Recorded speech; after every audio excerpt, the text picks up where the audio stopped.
What is up, Jabroniacs? Before we start today's episode, which I dare say is a banger, I wanted to let you know about our Patreon push over at patreon.com/comedians of wrestling. Look, we do this podcast ourselves.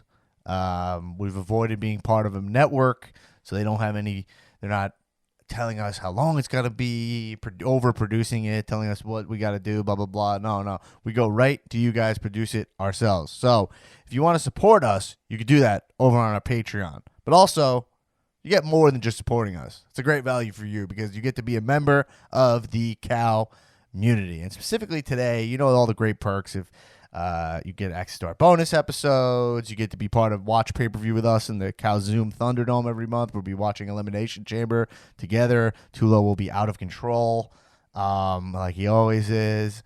But it only costs $2 to join our Discord server, which is becoming a heart of the community. And so in there it's a private server, swamp-free discussion about pro wrestling from people who are passionate about the product and people who are passionate about the podcast. And it's really, I implore you to come check it out on patreon.com/comedians of wrestling. Now we're doing our Patreon push, trying to get 20 more patrons.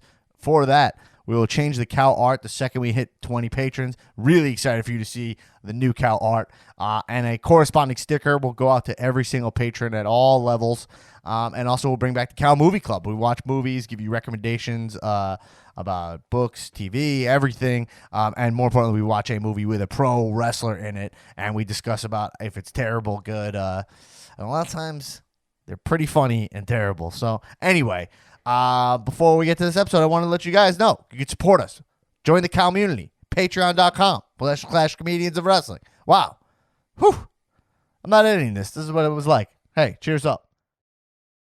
You know what's so funny? We use Ants Marching, Dave Matthews song, like as a punchline. You know, sometimes you're like, yo, Ants Marching, blah, blah, blah, Dave Matthews. I kind of make it a joke. But if you put that on, the second I hear that one hit of the drum, I'm like, and I'm just like, and I'm like, this is not a joke for me, folks. I'm feeling something. He wakes up in the morning. Lime, duh. Yeah. Let's do it again.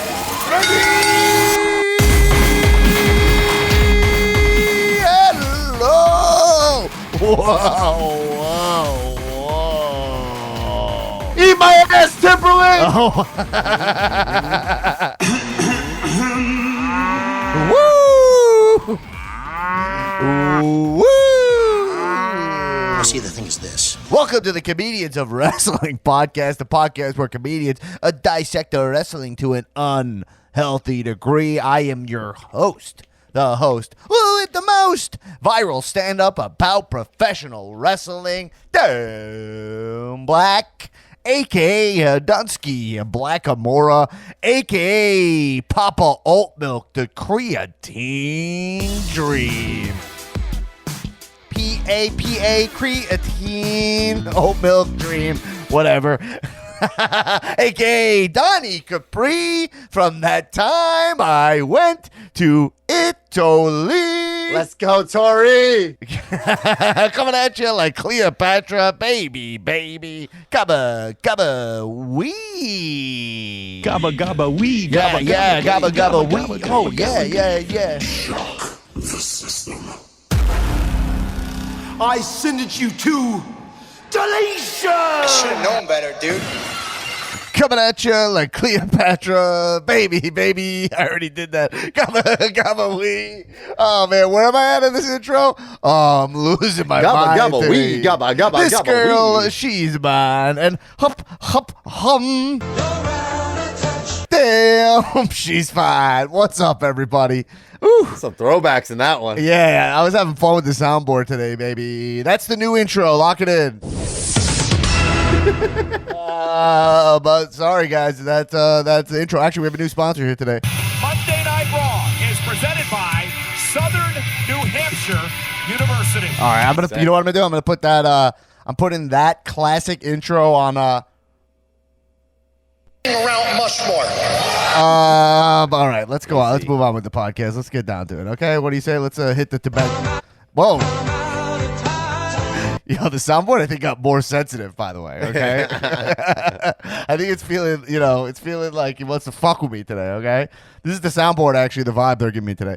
You think you know me? I'm like, all right, hey, okay, all right. Sorry, guys. This is the only show where the AI is officially taking over. The soundboard by 2023 will be the host of Cal. And I will be my buttons will be pressed. I'll be locked up. And this electronic soundboard will be prodding me to say sound drops, okay? And they'll force me to say that they are Someone you idolize. And, I'm not looking forward to that. Anyway, let's move on. This is a wrestling podcast. We got a lot to say, too much to say, many would argue. Before we do that, I just want to make one quick announcement, which is that the next Cow Zoom Thunderdome for patrons will be on Sunday, February 2021. Yo, bro, I wrote Sunday. This is my notes. Sunday, February 2021. That's what's in my notes. So it's going to be Sunday, February 2021. Not a date. Is it 21st, Phil?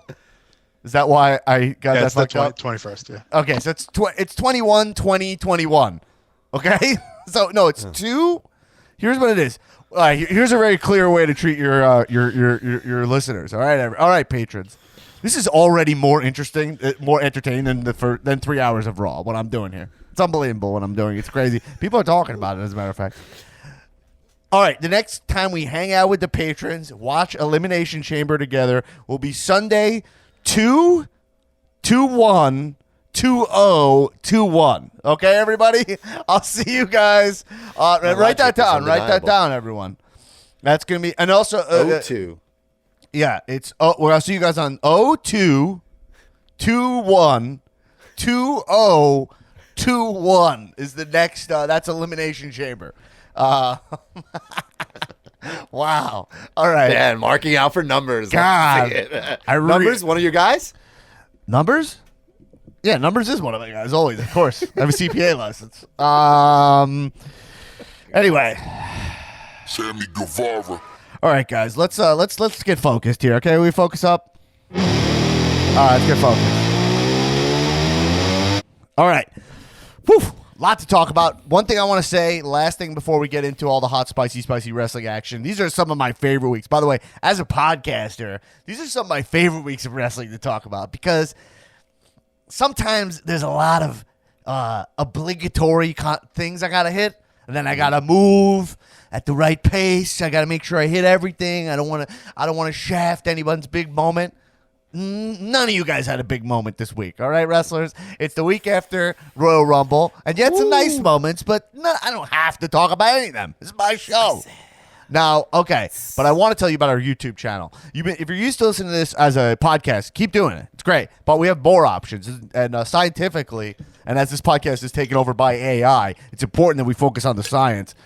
Is that scientifically there's no such thing as too much information and too many variants. So go to our YouTube page, Comedians of Wrestling YouTube page, and you can watch this episode. You can watch me have this meltdown live and see what that's like. But our producer, Phil, is fucking killing it with the YouTube, turning this pod into a show. It's going to be improving more. Subscribe. It's free to subscribe to the YouTube channel. And you're missing out if you don't.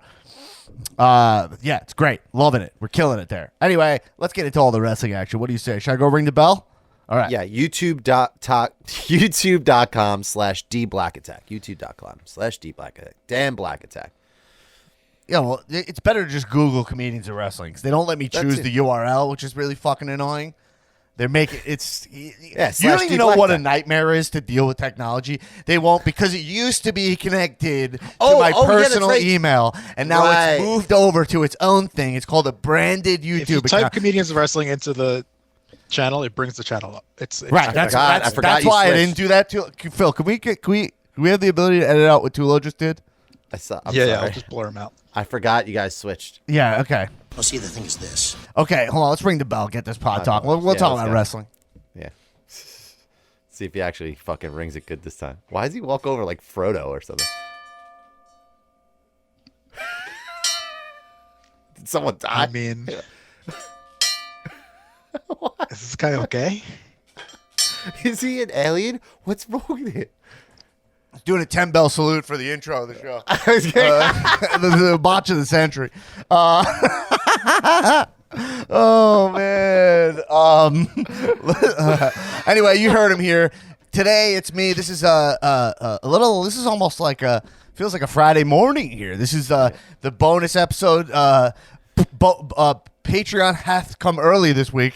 Mr. the Supermark, Nick Tullo, the Markitect, is in house. What's up, dude? Yeah, it's 5:41 p.m. Eastern Standard Time. It's your boy Tiptoe with Tullo. Yeah. The Supermark. Tullo, a lot of discussion about your behavior at the Royal Rumble this week. I think it was one of our guys. I think last week's episode generated a lot of messages to me of being like, people thought it was listening to you was pretty fucking funny. The people liked it, I gotta say. Because listen, if you think about last week, if you listen to last week's episode, we played Tullo. We hang out every month. If you don't know this, we watch pay-per-views together with the listeners of this pod. It's a fucking great time. It's like the virtual bar, essentially, you know? Mm-hmm. And so I was overserved. Tullo was overserved. Let's just say they weren't cutting him off because he was his own bartender. Because that's one of the downsides of a virtual bar is you're your own bartender. You got to cut yourself off. And Tullo was pretty drunk and he was having a really good fucking time. And the people responded. They liked it. They had a great time and they loved the clips. Tullo, here's a new. I added a new clip from you. This is you watching the Royal Rumble. Okay, here's a clip. Yo, Dana's badass, man. Huge Dana Brooke mark. You know, is Dana Brooke one of your guys, Tullo? Yo, Dana's badass, man. Dana's badass, man. I don't know why. Dana is bad. Yo, Dana's badass, man. I've noticed I've been saying that like that recently, and I don't know where that came from. Badass, Because you're from Long Island. What is that? I mean, Phil, you're from Long Island. I don't know. That's not how Long Islanders speak, right? Man. No, but I do know a few people from Long Island that use like awesome. Yeah, that's me. Awesome. I don't know where that comes from, but it's a Long Island thing somehow. Well, me and Tullo have the same high school education, so I can safely say. I should have known better, dude. But anyway, okay, let's move on. Yo, Dana's badass, man. All right, Tullo is in the house. All right, look, a lot of wrestling to talk about this week. Sure.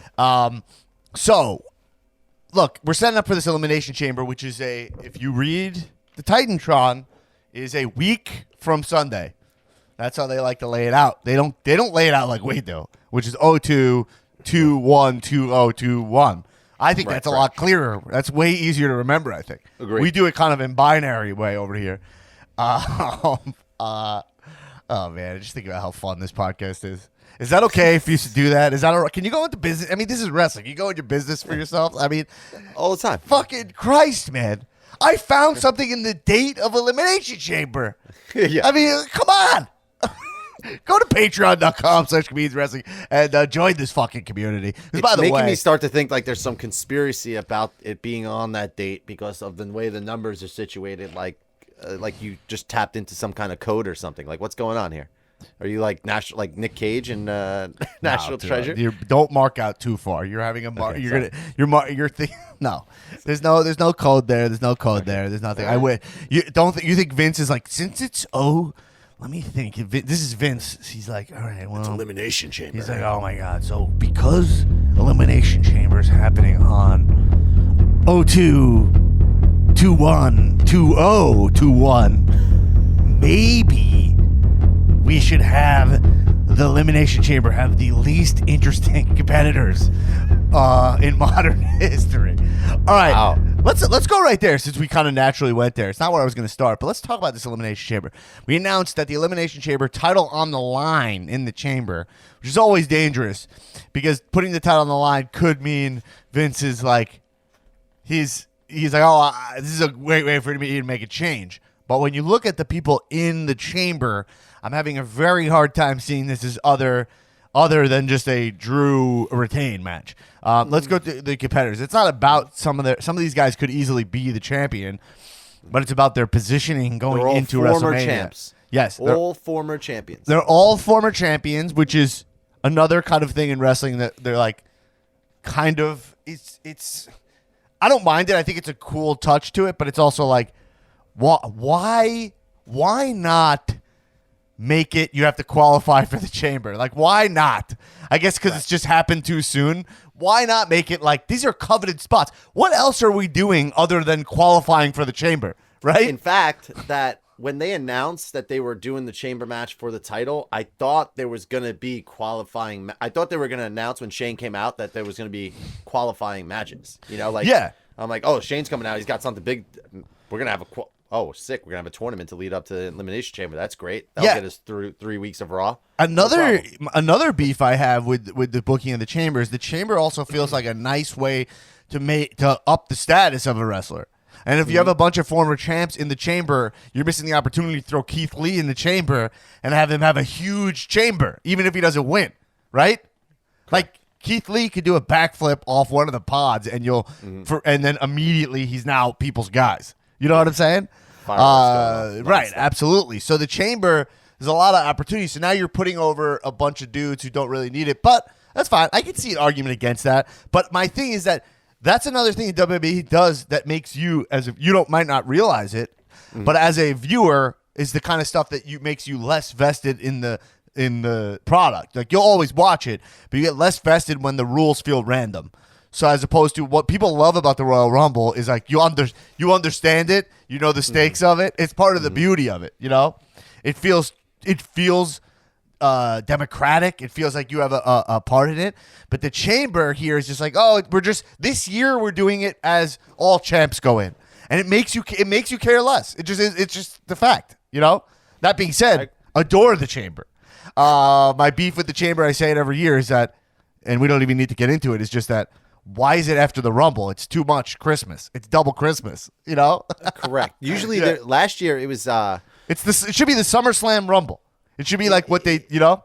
Yeah, last year I was there in Philly, March 27th, pandemic roaring through America. Good for you. And it was actually the pay-per-view right before Mania last year. So last year there was a pay-per-view in between Chamber and Fastlane, Royal Rumble. I'm not sure if it was Fastlane last year. Fastlane's the one that used to be not between. Well, you saying there was one between the Rumble and Chamber? Because Fastlane always goes. Fastlane I think is always after Chamber. I think. Usually, but I'm pretty sure I was there in Chamber was in March last year. Phil, if I just play that drop, can that just be like you can look it up so I don't have to always go, Phil, look at Phil, yeah, look that up? Looking it up. Like we can be different than other pods. We you know what I mean? Like we don't be like fucking classic. My- like, yo, a light hey bulb just Jamie, went can you off look in my that up? head. Like Rogan. No, March it's just fucking. You know what I mean? That's the call button. That's like the bell. It was March 8th. March 8th last year. Yeah, but Phil, you got to do it right though. You know what I mean? You can't botch it. Like we asked if it's between Chamber or not. Wait. Wait, hold on. You're confusing me now. I'm confused now too. All right, What am I folks. looking up? We're gonna have to edit this out. When was last year's Chamber? Was Fastlane before or after the Chamber? If there was a Fastlane last year. I love hearing the keyboard. By the way, this is Tullo in the Fastlane. Didn't go well. I mean, that felt sad. I'm sorry about that. I thought that was funny because it was driving and wasn't Tullo a driving. Fastlane But last like, year. I'm joking about Tullo getting. There wasn't a fast lane last year, right? The last- There wasn't. What was between? I don't think there Chamber was and anything. Rumble last The year. timing There doesn't. wasn't, I think. It doesn't feel like there would be.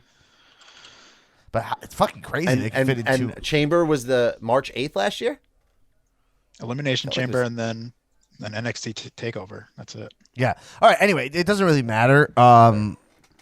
So it's all to say is that Chamber. Yeah. So when you look at this Chamber, here's the guys in the Chamber. Randy Orton, which we know Randy Orton's going to be wrestling Fiend at Mania. Like that's locked in, right? Can we lock that in or no? I honestly, You don't want to lock it in. No, I don't want to lock it in. You know what it was? You want to let me in or you want to lock me in? What was it? There What was it, something. Phil? It was the Super Showdown. In, Super Saudi Arabia. Showdown. Oh, we don't have the Saudi show. Oh, that was Goldberg versus Fiend, right? Oh, Yeah, something. I don't even know what it was, but Yeah, the that's where Goldberg Saudi took the shows title. are gone. Goldberg. That's right. Oh yeah, you remember that? He was like, "Oh my god!" Actually, I have a clip Well, of. eh? Excuse me. Prince of Saudi Arabia, MJF. I think your name's MJF. I don't know. Which way to the ring? I'm here to beat Freddy Krueger. Vince told me I'm wrestling a guy who he is Freddy Krueger. I beat him very fast. That's so wild. Wow. Saudi show. Man, look Yeah. how far we've come. So anyway, my point is that let's listen to who it is. It's Orton, Randy Orton.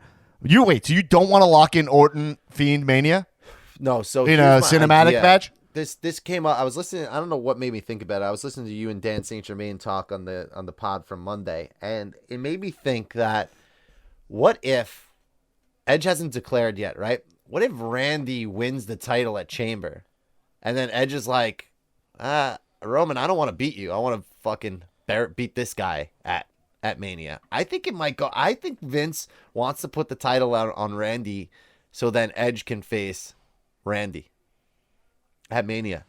And I think it would be a cool way is that if Edge actually says, I'm going to face Roman, and Roman gets his way, and then he sees Edge sees Randy win the fucking other title, he's like, actually, I don't want to face you anymore, Roman. And Roman goes like ballistic. This is my fantasy booking, but like, I honestly think Randy's going to win the Chamber. I think Randy will go into Mania as champ. He gets another title added to his reign, and Edge will face Randy at Mania. I can't see that less, but I'm glad you think that. I wish I was able to think like that. Well, they said they had unfinished business, right, on Monday, and then they never got to finish the business because it got interrupted, right, technically. So, but it got interrupted, but Edge did win, right, clean, and also right because Edge. No, it ended in. I thought it was a DQ finish. No, you're talking about Orton versus Edge from last week, right? Oh, right. That was Alexa right? Bleeding from the mouth. She drank a lot of pen ink. I don't know. I'm just not locking it in because I think. All right, you don't have to lock it in. Don't let me pressure you. I'm going to lock that in. I think I'm going to lock that in. But for me, okay. So you think Orton could win the Chamber? I mean, look, he's the most believable guy to win this Chamber. Okay, so Randy Orton, odds are, I think doesn't win the Rumble. That would be a curve. Okay, win the Chamber. Win the Chamber. Jeff Hardy, no chance of winning the Chamber, right? No. Miz, not winning the Chamber. He's holding the briefcase. Yeah. Only way he wins is if then he cashes in the briefcase like right after. It's just a waste. No. Yeah. But I believe Miz will cash in at Mania this year. Mm-hmm. AJ Styles can always win, but he doesn't feel positioned for it. You know? Correct. And then Sheamus has no shot of winning the title before going into Mania, right? So you think Drew's going to retain it? 100%. Drew retain. 100%. I honestly think the biggest threat out of I'll take a Fiend Randy. fanny pack bet for you. Oh, with that. You want to bet another Fiend fanny pack? Oh yeah, bet another Fiend fanny pack. I've lost count on how many Fiend. Should we get a list going? Should I get a list going? Probably. I think we're up to 3 now, but I don't remember what the other 2 were. Yeah. What was the other gamble for the Fiend? Roman and Drew. Who's gonna? Edge versus Roman. Yeah. Face Edge. Yeah. Okay, so that's what I'm saying is I actually think they made this Chamber. But here's the thing. Here's the work of this Chamber is the winner of this Chamber, not in pin, will be Bray. Bray Wyatt will show up in this Chamber. It'll probably come down to Drew Orton, and then I think Fiend comes in and that's his big return is in there. You know? Well, I hope so because it would be like them being trapped in there, like with the Fiend, is just terrifying to think of. Like, yeah, I think they do they end the night with it, and they have a big, like, he comes up from under the ring with like a big fucking rebirth. You know what I mean? And then he comes out, he beats shit at both of them, and then the match doesn't even go forward. Or he puts Drew on top of Orton because he's like, fuck you, Drew. Like, you know what I mean? I think that's a great use of Fiend here. Because icing Bray Wyatt right now has been like brilliant. Like, brilliant's really strong, but British brilliant. You know what I mean? When I say brilliant, that's what I mean. I mean a little bit. You guys know what I'm doing. Damn it, I'm so fucking slow on the drops. It's terrible. Damn it. What's that? Minute to get that? Took me a minute to get that. I gotta study sound. We might have to have a sound drop. We might have to have a sound drop quiz or a test, a timed exam for me. I mean, I got to think that the women's chamber is also going to be Raw too. I think, and then that's a good way to use Alexa as well. you know. So I think we get kind of like a, you know, like I a don't think double- Alexa's gonna have a match at Mania. She's just gonna be with Fiend. You know. We'll see.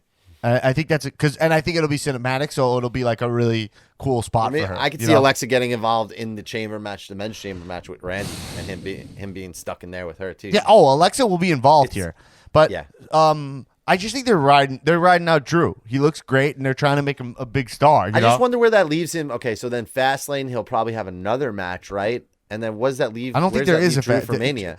Is there a fast? Wait, did we decide there is a Fastlane this year? Yes, there's Fastlane this year. March 21st. Actually, I have I've been thinking about what the theme song for Fastlane should be. Yeah, what is it? I got a fast lane. You're gonna fast lane.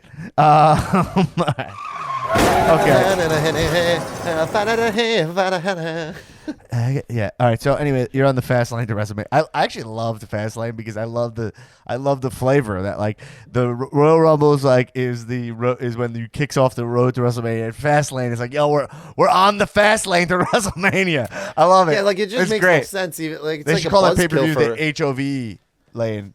It's just a buzzkill for Mania. It feels like, you know.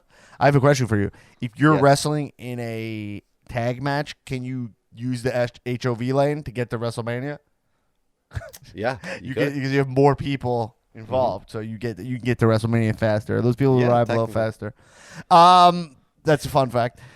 Yeah, but so I don't know. I mean, I think I'm interested in this match, but like, it's not a cool thing where I'm like, why not have Keith in there? Have some guys get over, but I get it because I don't know. This is how they did it. I don't know.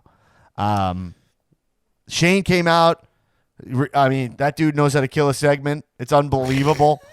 He was sweating like I've never seen before. It's like, why was he? I feel like I'm getting worked, but why was he so like Adam Pearce? You're doing a great job. He said it like 16 times. Shane is like why is he Shane's complimenting this gimmick guy? Am I now getting is worked? like he's like the segment killer. Like he comes out, he reminds you this is not real. Like he comes out, hey, it's me. I'm here for no reason. It's Shane. Like they treat him like he's like Vanna White or something. Like I don't know what the fuck they're doing with Shane. I don't get it at all. Like the Cow Underground was cool, but even then he sucked in there too. Like It's called Cow Underground. what was it called? Oh, You just call it Cow Underground. yeah. I did. Sure did. The rules. Welcome everybody to Cow Underground, where there are very little rules. 3 strippers in the first week, and no ropes, and Aleister Black in and one shorts. Raw Underground, where there are very little rules, lots of excitement, carnage, chaos, and quite frankly, lots of things that I personally would like to And see. after that, I'm going straight to hell. Enjoy the show. Might as well the same guy, right? They're the 2 same guys. They're just a bunch of. There are a couple dads wrestling. I don't know what the fuck Shane was there, please. I was like, I could use Shane to be gone. Shane, come back. I love Shane McMahon. Come back when your heart's in it. You know what I mean? Come back when your heart's in it. I know you could do better. I believe in you, Shane McMahon. Come back when your heart's in it, because Jesus Christ, you're up there. I mean, he was sweating like he was a fucking sprinkler system. I don't know what was going on there. You know? He's always, and he's got this like deep. I mean, he might be- stare. He's always like. He's very like. I'm like, dude, just relax, man. You're announcing the Elimination Chamber. I don't even understand what the point of it was if Adam Pearce is out there.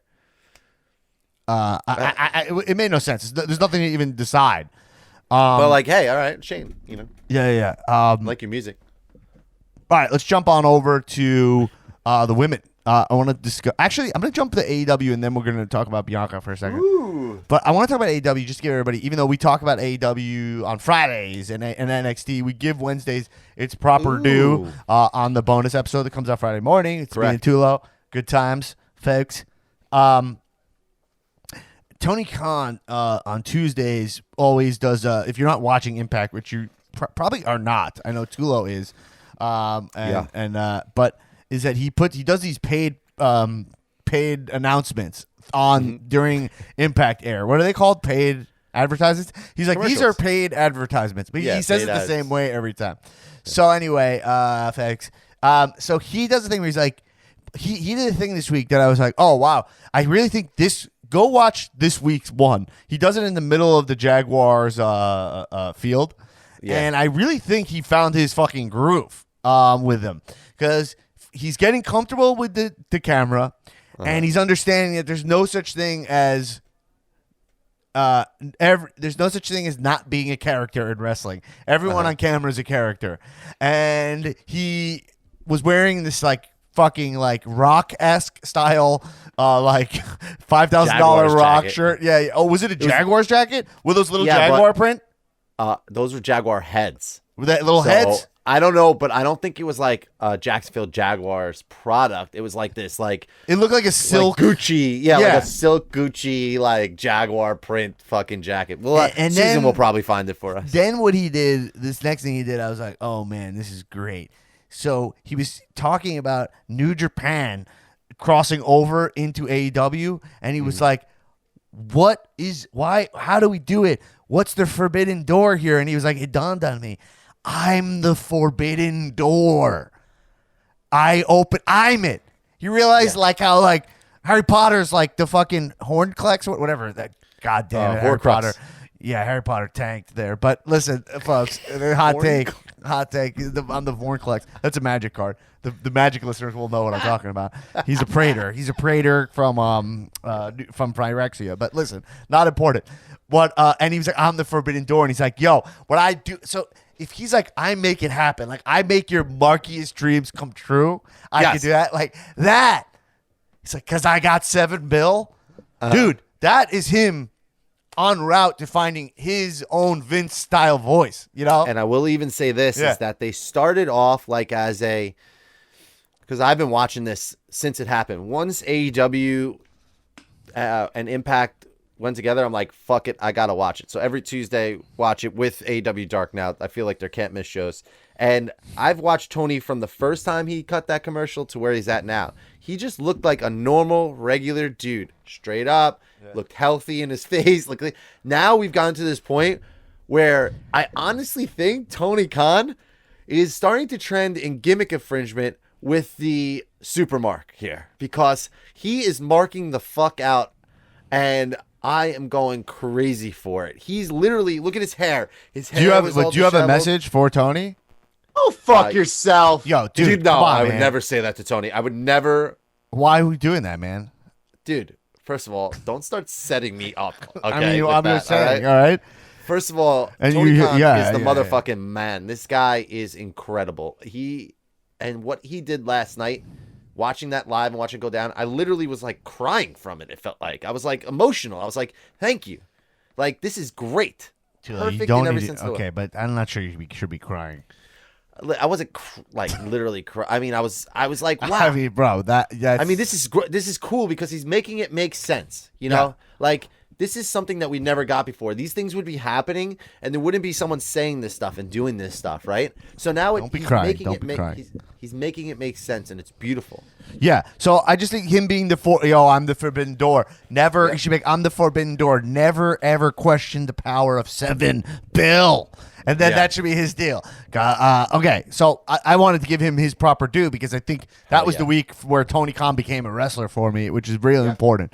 The bottom line is everybody's a wrestler. You know what I mean? Wrestling got super popular when Vince started being a wrestler, and that's there's a reason for that, is that people are like, oh, I can follow this show. And it's important. Love it. Okay. Love it.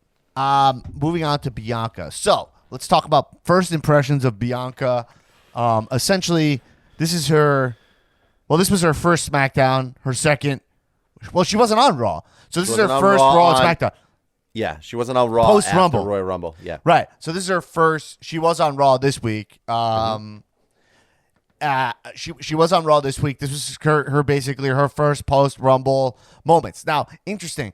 We talked about it on the episode we did post Rumble with Skylar Aston. You know, and you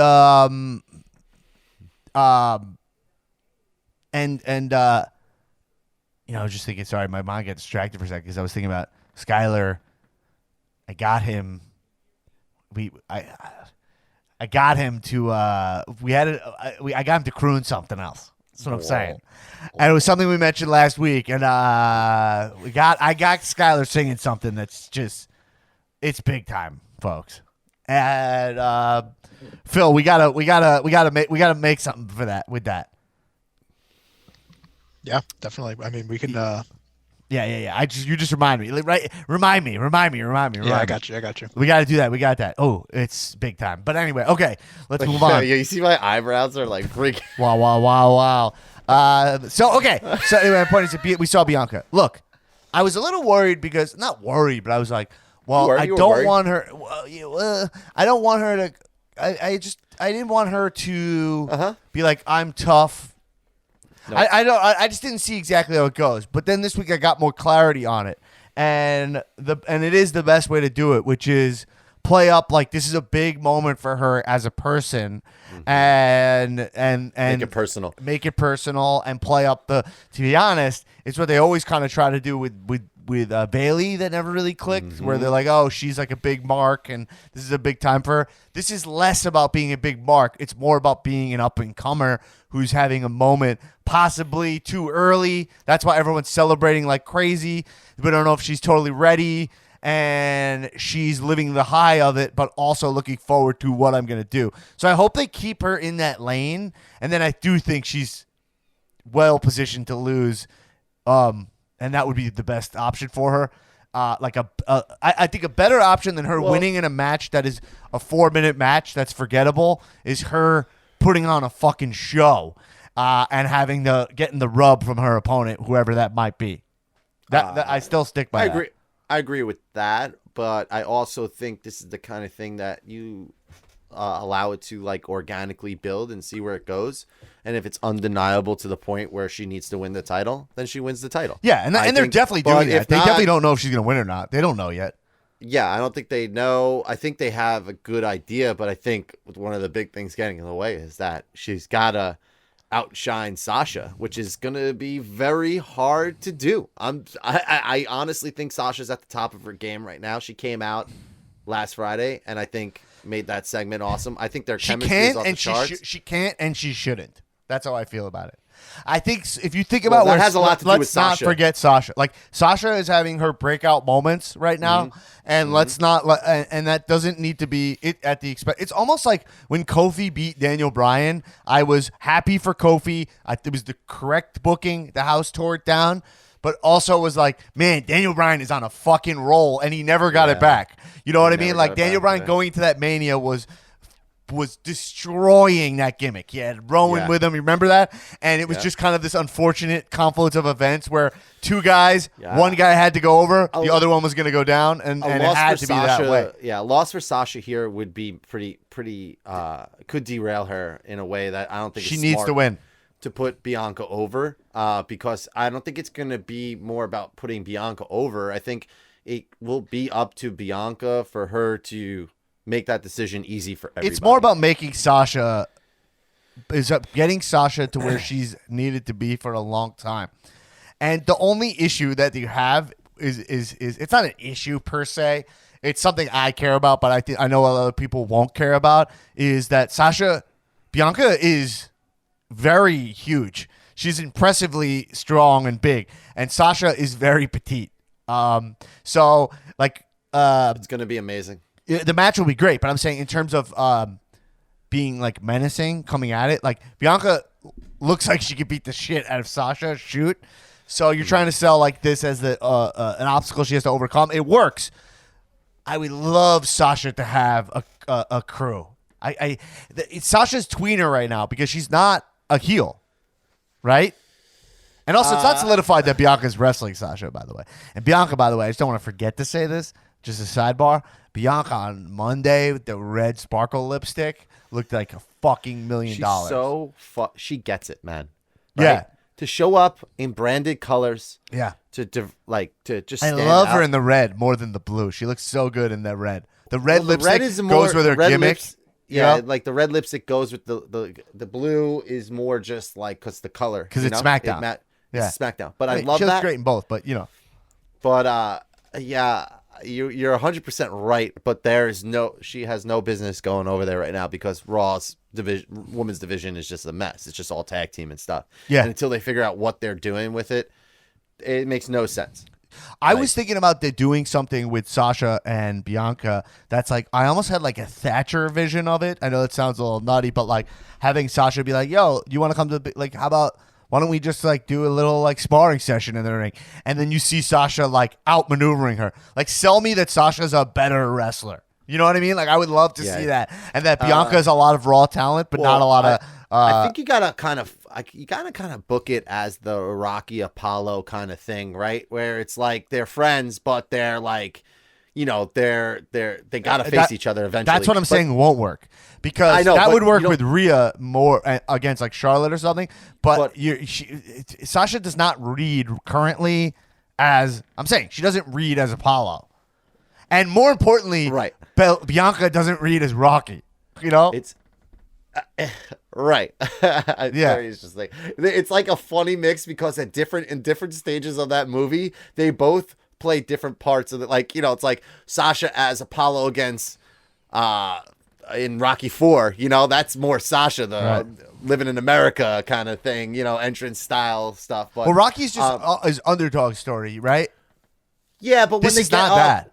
No, but when they face each other, it's more like, it's more that like that competition that bonds and breaks them. This is new guard, kind of old guard. This is more like Brady versus Mahomes, right? Almost there. Yeah, I would almost. Yeah, I guess calling Sasha Brady is not totally correct, but it's in the right light though, in the right bro, sense. Bro, you guys. Like, I mean, I can't believe this. Can you believe the sports reference I made? Yeah, it's a little. Yo, can I tell you how when I said Mahomes, I got so I almost botched that to the last second. Mahomes. I was gonna say, yo, I think it's Mahomes, but then I was like, I know, I got his name. I got it. Anyway, I watched that Super Bowl. I'm proud of you. No, but yeah. So I watched. I think it's gonna. I think they're doing it very smart. I will say that I think a good pop for Bianca though is her showing up on NXT Vengeance at the end of that match to put whoever's on notice, like whether it's Mercedes or Tony or Io.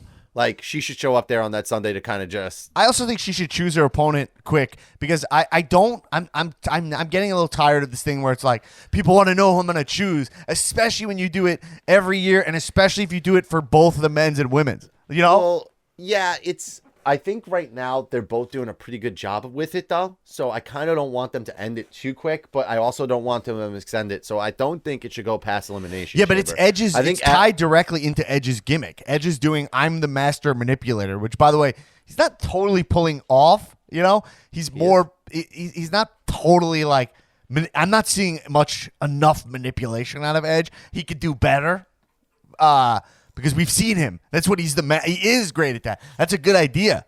Like if you saw him colluding with KO, that would be the master manipulator. Like, I planned KO to come out and stun Roman during that.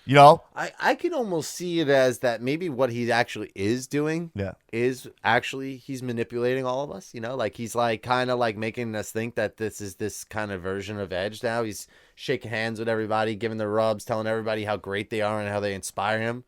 And maybe it's just not. It's not real. Maybe it's. What I'm saying is that yes, he's effectively fucking with us, right? Yes, I agree. He's effectively like fucking with us. Where I'm like, oh, he's on this show, he's there, and he's this. But then he also cut a promo that was like, I've been asking everybody who I should wrestle, a guy on the street, and you're like, okay, ironic detachment. Right now, I feel like he should be like, I know what I'm gonna do, but why would I tell you? Yeah. You know what I mean? Like, I'm elusive. Like, I take every advantage. That's the beauty of Edge. Don't forget who Edge is that Edge gets in your head. You know what I mean? Well, good transition is watching what Roman did, and how Roman fucking snapped on Friday on SmackDown. Roman's on fire. I mean, Roman is on fire. It's unbelievable. It's fantastic. Roman, he's yelling in the camera. I actually have this written down, but I want to take one side step here because I don't want to forget to talk about this. I want to talk about the Super Bowl for a second. This is separate because I don't want to forget this. I want to talk about the Weeknd. Is it the Weekend or is it the Weekend? Like, do you say it differently? I always say the say it is The Weeknd. Weeknd. Yeah, Yeah. I think it is, but I just was thinking about that. I actually never clarified that. Weeknd. I love the Weeknd. I love that in both meanings of the sense, the proper noun and the noun. I love the Weeknd. The Weeknd's great. It's really interesting how I was really watching the Super Bowl performance. I was like, I love all these songs. I don't think the Weeknd has a song I don't like. You know? Yeah. But I do not think he nailed that Super Bowl performance, and it's not his. I think he did the best he can do, which is really interesting because you're like, I went back immediately and watched Bruno Mars from 2014, and I mean, you want to see a guy like tear a fucking house down? Turn that on. Holy shit! Yeah. And like the Super Bowl perform. And by the way, and like let's not. I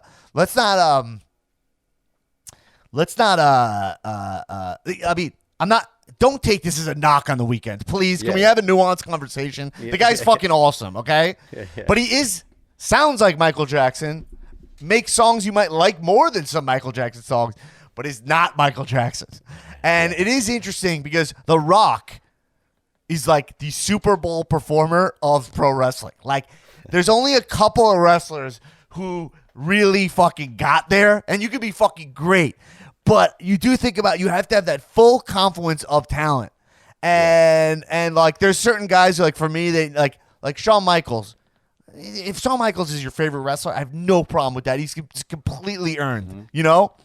But he did not have that extra crown that like The Rock has, where he nailed every single aspect of being a professional wrestler. A perfect score. You know, like he had 100% on the test.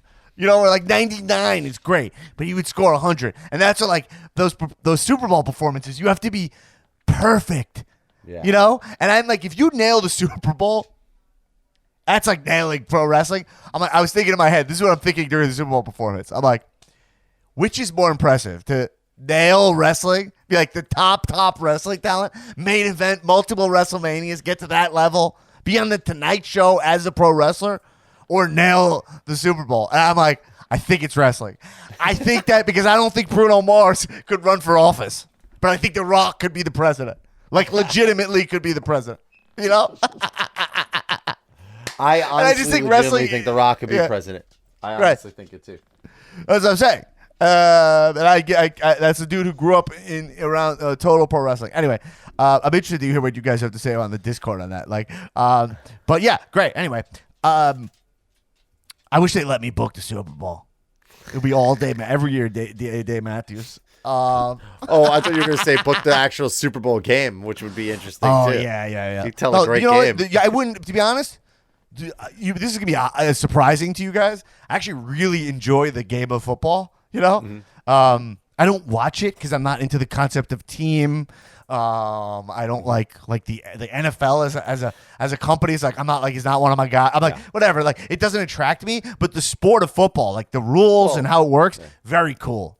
You know, the Super Bowl, and those games don't need to be written. A lot of times they're fucking awesome on their own. You know. Yeah.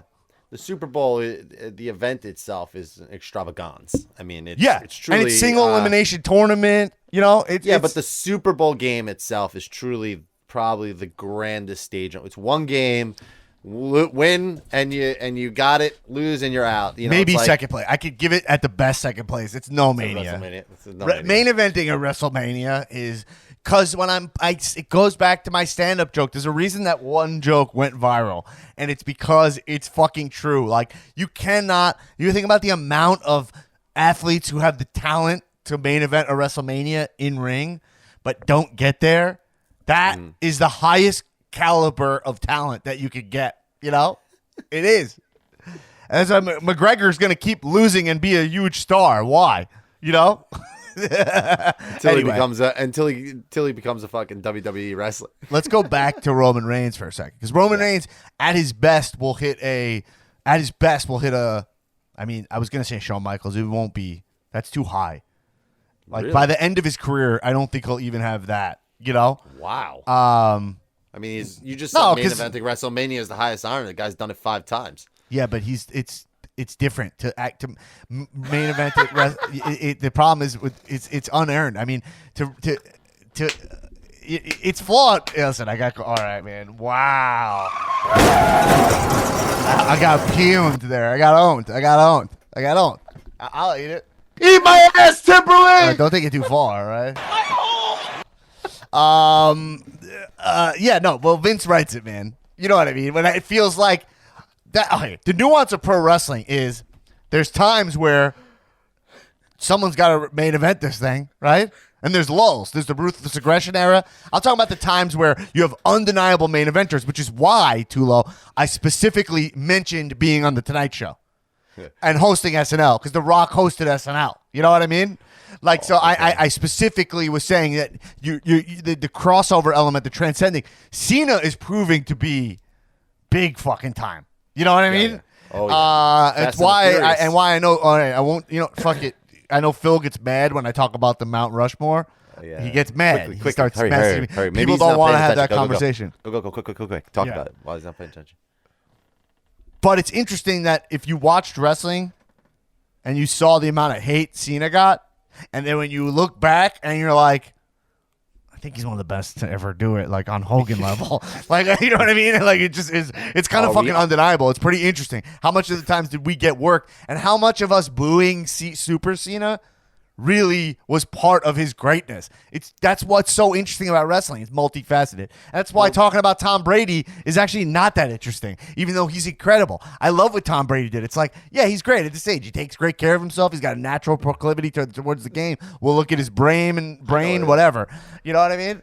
But there's no manipulation element. Roman Reigns there's no is your writing version to of Tom Brady. Yeah, well, the most Roman written Reigns, thing Tom Brady did, there's two things he did that were both the most pro wrestling things ever, which is Deflategate, right? Yeah. Deflating the balls is like that's his fucking and only getting suspended 4 games. That's his equivalent of marrying Vicky Guerrero, right? You know what I mean? You're like, yo, she's the GM, I'll marry her. Even though I don't want to make out with her at all, I'm gonna just like lick her whole face because the title means so much, right? Right. And then going to Tampa Bay was very pro wrestling of him. And bringing in Gronk. Bringing back Gronk, you know? Bringing Gronk. And I can't deny it. So when wrestling happens in real sports, it's a beautiful thing, folks. We love it, don't we, folks? Well, maybe Seth is Roman's Gronk, as Roman is to Brady. I mean, you just kind of compared them in the same kind of way. So maybe Roman goes to WrestleMania and brings Seth with him. Maybe. Or maybe it's Moxley. Yeah. But let's talk about Roman for a second, because there's something about Roman Reigns going on, people. There's something going on here about Roman Reigns, which is why exactly is he working so much? And I was really thinking about it, and I'm watching Roman, and there's a believability to when he was yelling into the camera. I like to think that he actually has some darkness in him. And it might not be darkness, that might be too far, but has like this competitive part of him. Like I think there was a part of him that made me believe that Edge not picking him is like, what the fuck are you doing? I'm the guy to beat. You're going to choose Drew McIntyre? I beat the shit out of that guy at Mania after I had cancer. The guy's living his Make-A-Wish right now. I'm the guy. You know what I'm saying? And there's part of me that thinks he fucking really believes that, you know? He legit startled me. Right. I was watching it. I was like, whoa. I was like, it might be. Is it the first time? It's the first time he's taken it to that level, I think, right? That was pretty far for him. Yeah, he kind of like has been reserving it. Like he's shown it in the ring a little bit, like, and in Snap kind of, but like I wasn't, and like the best is you have Heyman behind him too, and it like startled Heyman, you know? So like it's all working. It's all making sense. I think it's funny. I'm laughing as you're saying this is because all that booing that we did for Roman is building him into this character now, right? So like you talked about Cena, and now I'm just like, well, it's kind of the same thing that happened with Roman. You know, it's like now we're entering this new chapter of Roman, and he's found it that we're loving him. We need Cena Roman again. This version of Roman needs Cena so bad, like to remind him about what you fucking did to me, how you embarrassed me that time, and I beat you. And you talk shit, but you cannot beat me, you old piece of shit, Cena. Like, you know what I mean? Like, he needs to, obviously, he won't be cursing like that, but, yeah, it's exciting. Roman, I mean, I can't make him one of my guys because I have to wait till the Monday night after WrestleMania, like I told you. But man, oh man, he will be walking out of Mania. He will, as he always does, has killer matches, except for against Undertaker. You can get interesting with this booking, man. And I'm telling you, that's what I'm saying is that if Randy wins this chamber and Edge chooses Randy, right? Now Roman's like, where does that leave me? That's the time when you bring in like a Cena, and Cena's like, oh, you're looking for a fight? Well, you now you got one. You know, I think like Cena already said he's out for Mania, which is obviously could always be a work.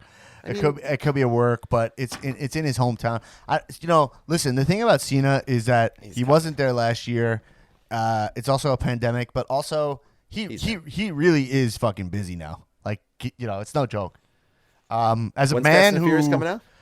consulted on a joke for him, I mean, it's very important. You guys know this. Fast and Furious comes out March? They normally come out around that time. They're not like summer movies. A lot of times they come out in I think they come out a lot of times in He's got a new haircut too. March and stuff. Yeah. I think he looks great. People always say that's another thing. Like the people always like he looks weird. I'm like he's the man. He's thinned out. He looks fucking awesome. He's huge. He's the fucking man. Well, he's the man. He's the man. And you know what the thing about Cena is that as someone who lives in Hollywood, folks. Hold on. Oh, good for you. As a man about town in Hollywood, Comes out May 28th. there is you don't understand. Like, I interact with a lot of people in TV and film, and to have someone like Cena, it makes my life a little easier when they're like, "Oh, we get Cena." You know, like I know it sounds like kind of nuts, but it is this thing where. Like, I don't have to hear everyone be like, yo, I used to like Macho Man Randy Savage. It's better to be like, oh, that Cena guy's cool. I worked with him. Like, something like that is more modern when I'm sitting on set and people are like, they're like, oh, Cena's cool. There's something like wrestling is relevant. It made Cena and Batista. Like, they really help for me, whatever. Especially Batista too, yeah. Because I can't have these combos anymore of people being like, I haven't watched I'm a kid. It's still good. It's like, look at Cena, look at Batista. They're huge stars. Shut up. It's still good. It's fucking live TV. Look, it's taking over. You may talk to people who it's like, no, you're like, oh, is it still good? And you're like, no one watched your indie film. Like, no one watched it. And you're pretentious about wrestling, which is like huge. I mean, you know what I mean? Like, the ex-president, he's hopefully being impeached right now. Which is like, that's a fucking shit show. We're not going to get to that, but man, oh man, what a pro wrestler. It's unbelievable. They show these clips of him. You think you're watching, because they're editing promo, you think you're watching the lead up before a match. You know what I mean? Speaking of that, you wrote an article about you think it's a match. Oh yeah, check out I have another article I'm working right now, by the way. I won't give a preview till next week, but actually there's things happening, folks. These guys know something I'm not going to say that's happening on this pod where I'm like, you know what? Don't be a patron of this pod. Fine. Don't become a patron of this pod because take it for granted. You know what I mean? Yeah. Go. Take it for granted till we're gone. You know what I mean? Yeah. The amount of you who listen to this pod and don't want to be a member of this community and support $2. it's fine. $2 you get access to our Discord, which is dope. And by the way, this thing I'm working on will go out to patrons first. I know I sound like whatever. This is pro wrestling. You guys can handle it. If you're a wrestling mark, you can handle it. But I'm like, man, oh man, why do I even try for these people? You know what I mean? You can confirm. I'm out here. But I pulled some Hollywood strings here, folks. You know what I mean? Oh, you're like the Puppet master. The puppet master. You can move. You got all these strings in different places. You move your invisible hand. Don Callis. Let me tell you something about this pod. I was saying this before we went on the air and whatever. I could be arrogant. It's fine. Yeah, let him know. Because I'm also a perfectionist. Not a perfectionist. I try not to be that. But I'm also hard. I'm hard on myself, and I know what I do great and what I fail at, and I reevaluate constantly. Every time we end this pod, I'm like, wow, I would listen to this shit. What a great. This is what I would want to listen to after I watch wrestling. Mm-hmm. You know what I mean? I'm like, wow, we do great work here, right, Phil? Phil, we do great work 100%. Here. 100%. Absolutely. That's why Phil was a listener of the pod and was like, I want to fucking be part of this thing. And I'm like, I know it. I know what we're doing here is unfucking believable. And I know a lot of you out there take us for granted. And I'm not trying to be an asshole, but you understand we do this on our own. We ask for a couple dollars a month to do it. I'm like, hey, all right, you know what? You want to take it for granted? Too long, I'm being too negative. All right, I'll stop it. We'll edit this out. Well, dude, we do great work here. We do great work. That's what it is. Join us. You'll miss me when I'm gone. You know what I'm saying? You will miss me when I'm gone. Thank you. Next. This is what I'm going to do. I'm just going to threaten everybody. This is my Ariana new Grande? strategy. This is my thank you. You guys say I have boomer references all the time, right? Now I try to be cool with the kids. You know what I mean? I was about to say, look, everybody, I'll be ants marching out of here. Take these chances. You know what's so funny? We use Ants Marching, Dave Matthews song, like as a punchline. You know, sometimes you're like, yo, Ants Marching, blah, blah, blah, Dave Matthews. I kind of make it a joke. But if you put that on, the second I hear that one hit of the drum, I'm like, and I'm just like, and I'm like, this is not a joke for me, folks. I'm feeling something. He wakes up in the morning. Man, I can't imagine what it's like to hear that song at a concert and be next to you when that comes on. You must go. Do you get in the aisle? Oh yeah, I'm rocking out. But by the way, that's not even one of my guys. That song. I mean, all Dave Matthews music is one of my guys, but it's not one of my guys. All right, let's focus up on this pod. We went off. Shocker. It looks like Cesaro's on a winning streak. Well, tip your hat to Daniel Bryan. Obviously, he's like doing stuff with. Tullo, I'm gonna go SmackDown now. pee. Take this away. You get to talk about this, all right? So what I'm noticing is that Daniel Bryan. This is Tullo time. We haven't done this in a while. Wow, he just did it. So what I'm noticing is that Daniel Bryan is like running things at SmackDown now. So he's like, it feels like he's booking the matches. So it's becoming like a work rate show in the mid card, especially the IC title. So I think that's what they got to start doing. Is I think guys like Ricochet and wrestlers like that need to be coming over to SmackDown, and they're making the mid card like sick. You have Roman at the top, and then the IC titles now being led by Big E, Daniel Bryan, Cesaro. It's like they're building up their rosters by showing highly skilled, highly talented matches, and Daniel Bryan is just eating pins. He's putting on these insane matches. That like tilt the world backbreaker that Cesaro did on Daniel Bryan and then put him in the sharpshooter to win and have Daniel Bryan tap out is like, what is that sequence? I was just talking about the tilt the world backbreaker into the one that I sent you. Yeah, I mean I've watched that probably 100 times this week. Like honestly, it's truly incredible feat of strength. And you see that they posted it on WWE's Instagram? I sent it to you guys, and in black and white. Like it was like a classic kind of move. No, it's great. Like they don't have the sharpshooter in it, but just the tilt-a-whirl backbreaker part. Yeah.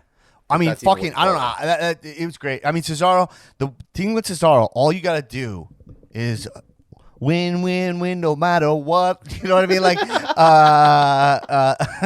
go up, and we stay there,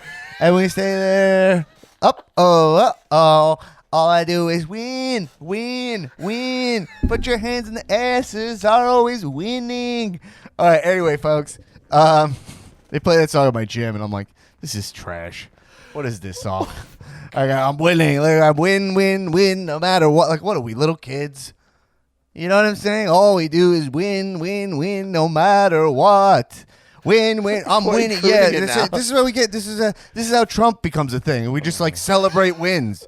They're not real wins. You're not winning anything. Okay? Oh my God. Wins are inside. It's enough already. What am I bad at? I don't know what's happening today. Did your chair go down? I don't know what's happening. My chair went down. You were like, win, no matter what. Well, we can't. I mean, no one's. These people on the Patreon. I mean, like, I'm begging for patrons, and like my chair sinks because I got a cheap chair. What do you want from me, folks? A PG gamer chair. Correct. Anyway, so we were talking Cesaro. Yeah, honestly, I wrote in my notes here like he resigns. They got him winning, but man, like. You know, Cesaro's a talent. No mic, please. I mean, he could do light mic. I don't care. He won't be good, but it's fine. He could do light mic. But he just needs to be booked strong. And then that's it. Like, have him be it seems booked like that's strong. what they're starting to do. He's coming out, have he's him telling have people, big I'm going to wins. kick your ass, and he goes out and kicks everybody's ass. I mean, it's starting to, like I was saying while you were gone, was that, like, SmackDown's becoming a work rate have an show a little idea. bit. Go. Like, the mid-card is stacked on SmackDown. And, you know, there's just great talent across the board in this IC title picture. You said it on the pod. It's like the mid-card titles are starting to, like, matter now. So it's like Big E, I said Cesaro, that? Daniel Bryan. I don't feel that way. I said that? Yeah. Oh, all right. I didn't mean that. Because I have the opposite point in my notes here. Well, I think I like Bobby think on Lashley as like the U.S. on champ. SmackDown, it's starting to matter. You know, like I think the show is just a work rate show, and I think it's great that you see guys like Daniel Bryan, who I think is booking things on that show now, like helping produce, is like going out there, you know, staring up at the lights for these wrestlers and putting on sick matches, and it's working because that's what needs to happen in WWE more. They need to focus on the wrestling a little bit and tell good stories leading up to it, and I think they're doing. I got a good a job really good idea. Let's hear it. I have two good ideas. Okay, I hear what you're saying. I agree. I think SmackDown's like a far superior show to Raw. I agree with you. You know, it's like Raw is a drag. Something like that middle of Raw is far superior. But far superior. All I do is win. Okay, not doing that. Cesaro, IC champ. Whenever you make that happen, you should beat Big E for the IC title. Whenever they decide to make that happen, I'm not saying Big E keep having a run when they're done with that. When they've got him to where they want him to be, Cesaro should get open challenges every week. The Cesaro Open Challenge destroys everybody. Like, it's destroying guys. They're like, wow, Cesaro really hitting his stride here. Like, it's unbelievable what he's at. He's the strongest guy. Show clips of him lifting, like the Jade thing. Like, you know, even more raw than the Jade Carter like thing. Like, I want to see him just like raw lifting. And we know he lifts with Cena and stuff. If you could get that, like him lifting with Cena, big guys, like place him there. That's it. And then have him wrestle Roman one day and pull a Goldberg, beat Roman. Like, and just and like Roman's gonna be a heel. It'd help him be haunted by that. He could avenge it at some point, but still, then Cesaro has a win over Roman Reigns in his belt, you know, after this huge momentum. And then you've built up Cesaro to just be like this unstoppable force that he is, you know? And another thing I would do, kayfabe that he's huge in Europe. Right? Kayfabe that in Europe, like, show the, you know, like that clip of the bar where everyone's gone nuts? You know, that meme where everyone's like, ah! You know, never get tired of that, by the way. I love that. For any time someone says me that. I always love when someone gets worked when they think that, like, something big is going on and this is what people were watching in the bar, and it was like something else other than the clip of the goal being scored. Or whatever. Yeah, it's so good. But I'm doing that, and then you kayfabe, like, that he's huge in Europe. And then now you've elevated Cesaro to this unbelievable place, you know? I would love that. Yeah, I mean, sure. I mean, it's possible. Well, I'm just saying, you got one shot with Cesaro here. Listen, Cesaro he's like one of the rare guys in WWE. There's a couple of them. It's like Ziggler, Cesaro, AJ. These guys, Daniel Bryan, you know? These guys who can really fucking wrestle. Yep. You know, they can really go. And they're clinic wrestlers. I mean, Cesaro just feels like a guy. It's like, why not invest a lot in Cesaro? Worst case, you think Roman's not going to recover from one loss to Cesaro while he's a heel? You know? Yeah, I don't think they'll do it with Roman as champ. But I think like you said, I think it's good. I think it should happen. He should be IC champ. He should be winning a lot. And when he gets his opportunity, like you said, I don't think it would happen against Roman. I don't think that's how they would. It has to be Roman though, because I get it. Yeah, I just because Orton's taking losses. It's got to be Roman. There's only one guy in WWE who, if you beat him, it really elevates you. It's Roman, I think, right? That really shoot, not kayfabe, like shoot. People are like, wow. They really believe in him. You and know, then, it's so true. It's like, who has lost to Roman? I told you, Roman has a big problem going for him. He has no actual competition. And the wrestlers who they've built Roman up so strong to the point that, like, when someone beats him, it might just fall flat. You're like, whatever. Like, okay, like that's who they chose to do it. You need a guy, and Cesaro is the guy. I think. Yeah. Wow. I like it. You know what I mean? Who? I mean, if people have better ideas, because it's like you don't want Fiend. Fiend can wrestle Roman, but you don't want Fiend with the title. It's even if it's doable, Vince can't handle it. I think for the first time in a long time, I'm just like excited to see where this is gonna go. Right. You know, I don't know where it's gonna go, but I'm excited to see where. Yeah. It's gonna go. So that's cool. I think there's a great opportunity that is there for a lot of people to even lose to Roman and still come out looking strong. You know, like so. I think it's just like. I think if SmackDown keeps doing what it's doing, I think everybody's going to shine over there. Right. You got to get guys over there that need to be working and need to be wrestling. Guys like Ricochet, Aleister Black, like get them involved. Aleister Black, I don't think works there anymore. He wasn't in the Rumble. He fired his wife. No, I'm just saying. Do you think he works there anymore? I'm saying on SmackDown. Like if he was going to go, like those wrestlers succeed and will exist in that style of show and what SmackDown is doing because they take time to tell stories, invest in their wrestlers, make them look strong. But I don't think if you're on Raw, you'll just get left behind in the dust. I mean, yeah, well, because it's 3 hours also. So Yeah. any screen time on SmackDown feels good. I'm going to tell you some other stuff you're going to like, Tullo. Go ahead. Here's my other thing. I have two bookings. Two almost like let's call them. I should probably make this a segment where it's like Oracle Dan Black. It's like the goof Stradamus or whatever. You know what I mean? Someone called me Nostradamus for saying something recently. I forgot what it was. Yeah, well, someone made a great point. I don't remember who I was listening to. They were like the Nostradamus. They're like, well, he didn't say anything about COVID. Like we never talk about when he didn't predict something. Yeah. You're like, that's true. Yeah. All right. Anyway, folks. But okay. Here's a call. I think Sami Zayn is one promo away from blowing up. Like he is one shoot pipe bomb style promo because he has that in him. We've seen his Twitter.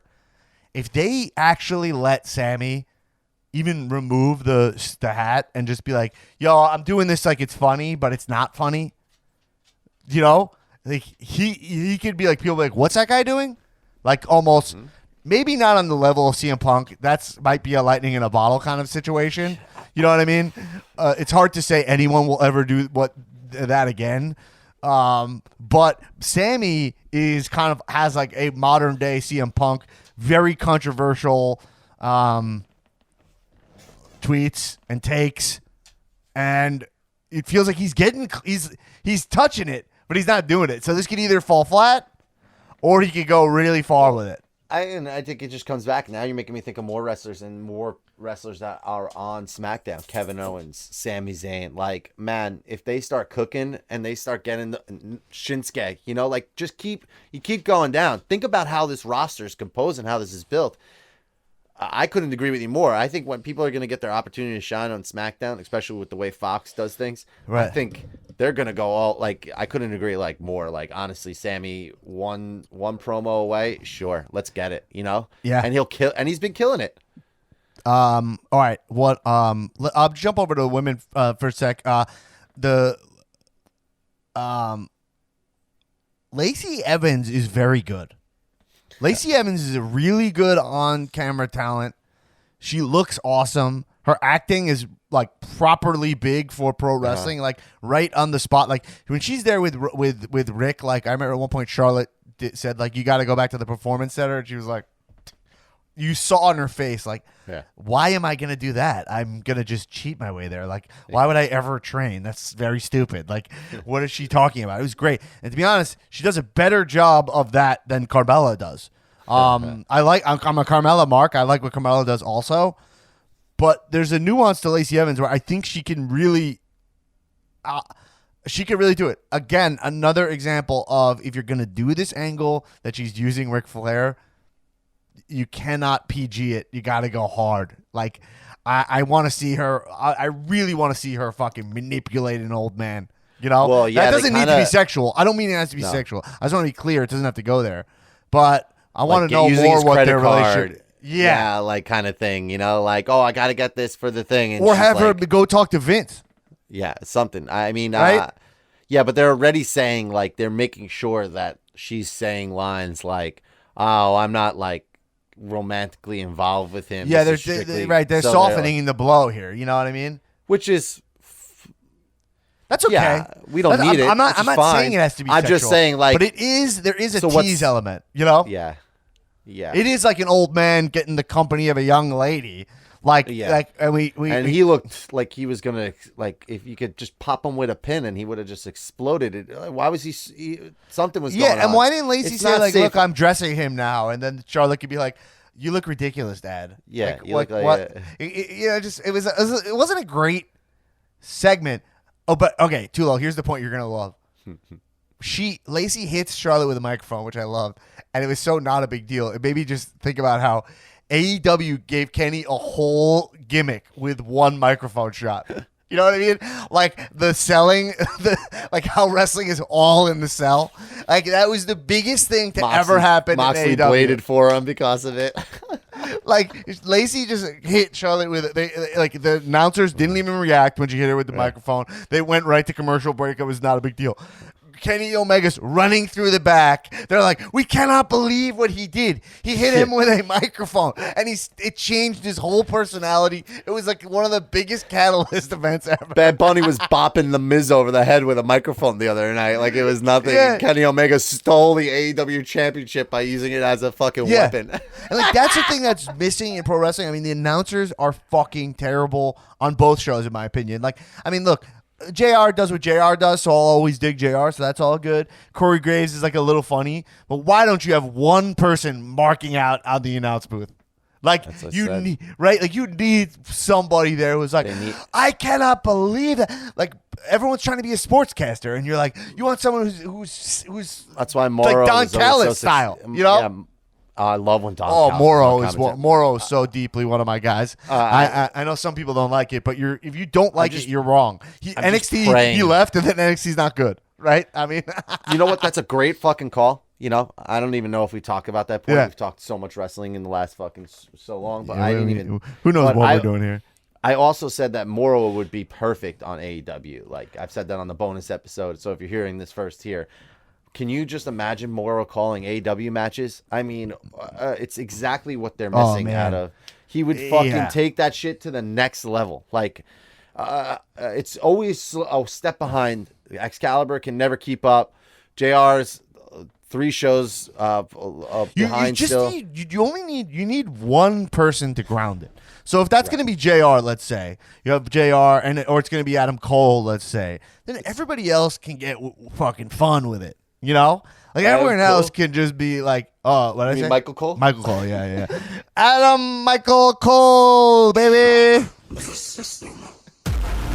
Okay, so anyway, all right, this is my last thing, and we'll get it. But anyway, I think Lacey is a real. She's very talented. You know, I think they've got to make her strong.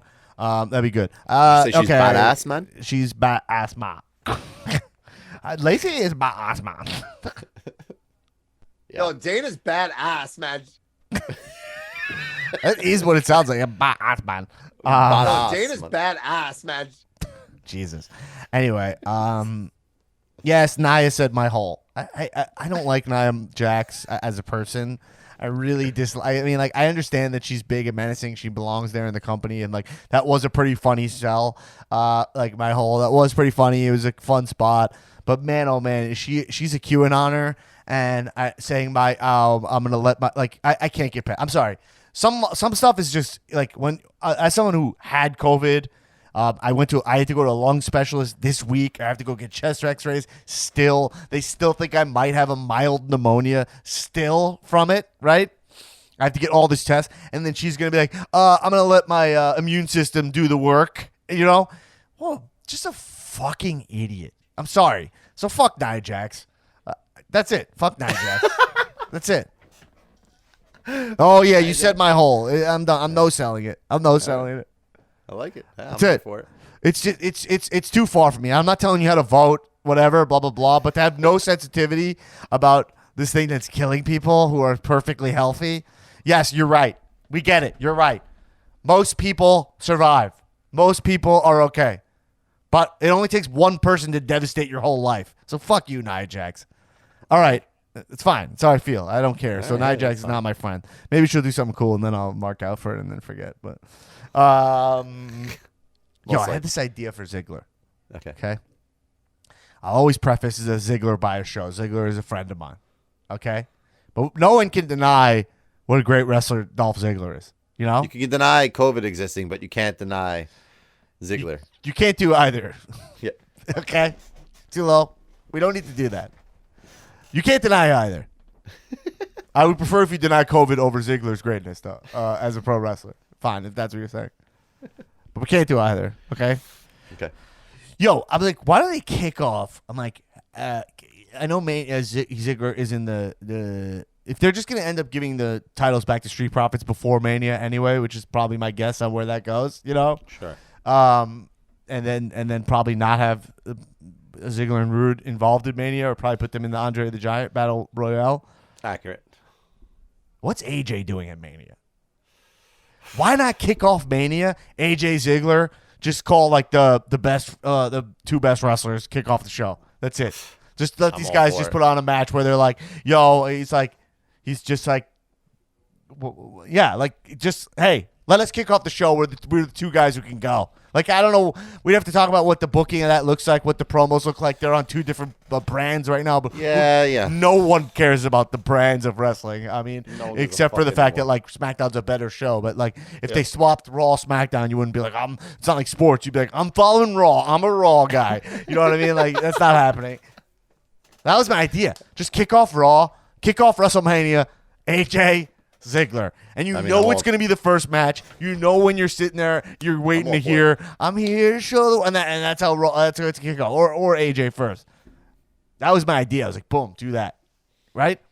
Because I feel like they don't sell you on any, they don't even bother to get you vested in any matches that are not the title matches at Mania. And Mania has become all the titles are on the, it's almost Clash of Champions is what Mania has become. Well, it should be that, if you think about it, because I'm not going to be invested in a storyline that I've only been building up for a month that doesn't involve a title, you know? I think that's just a waste of time. Right, but like nothing Bobby Lashley does will get me interested in his match at Mania.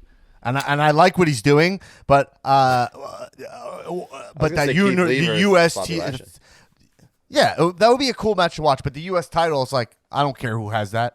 There's a reason that Samoa Joe tapped out Ray in 4 seconds for that title. It wasn't even worth airtime. I was literally in the bathroom pissing when that happened. Me too. You know? Yeah. So anyway, I don't know. I'm not saying you shouldn't have titles on the line of Mania. That's not what I'm saying. Like, you want to see IC matches, you know? But I haven't cared about the IC title in the way that I should since Miz had it, where he was like pissed it wasn't on pay-per-views. That was awesome. Remember? Well, I think that's what we're starting to see now with it, you know, on SmackDown. I think they're like getting into that groove. I think it's fine. But yeah, I mean, I'll disagree with you on that because I care about the U.S. title now, though, that Bobby Lashley actually has an MVP's behind it, you know. So I actually care about the mid-card titles for once because I think they actually do a good job booking them. But, well, maybe it's just me and I'm right. Sure. Okay. But I would love to see Ziggler Styles, sure. Yeah. Okay. Anyway, I mean, that's all the main stuff I wanted to talk about.